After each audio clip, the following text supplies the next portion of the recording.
মুখ্যমন্ত্রীর জনসভায় সোনার হার ছিনতাই, তদন্তে নেমে 72 ঘন্টার মধ্যেই অভিযুক্তকে পাকড়াও করল পুলিশ। ঠিক কি ঘটেছিল 11 ডিসেম্বর? বিস্তারিত জানতে জনসভা চলাকালীন তাদের গলা থেকে সোনার হার কেটে নেওয়া হয়। জনসভা শেষ হওয়ার পর তারা বিষয়টি টের পান, তারপরই কান্নায় ভেঙে পড়েন। কি হারিয়েছে আপনার? কখন ছিনতাই করে নিয়েছে?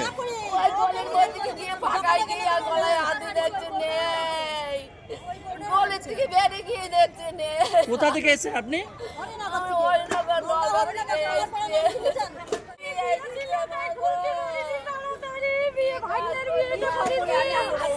কোথা থেকে এসেছেন আপনি?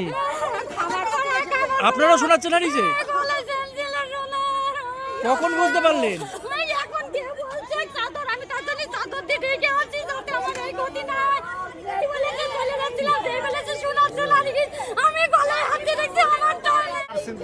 কি কি হয়েছে দিদি?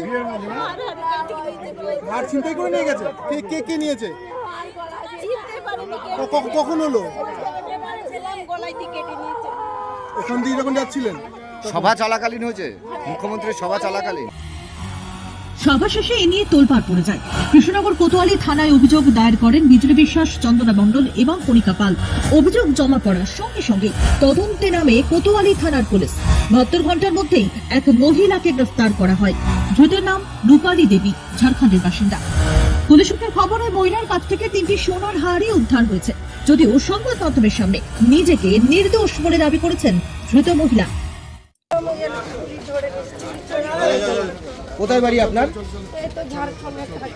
কি নাম আপনার? রবিবার ধৃতকে কৃষ্ণনগর জেলা আদালতে তোলা হয়। এ বিষয়ে কোতোয়ালি থানার আইসি অমলেন্দু বিশ্বাস জানান, ঘটনার তদন্ত শুরু হয়েছে ইতিমধ্যেই।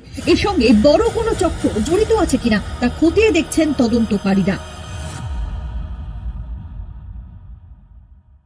আরো লেটেস্ট খবরের আপডেট পেতে ফলো করুন রাতদিন.in।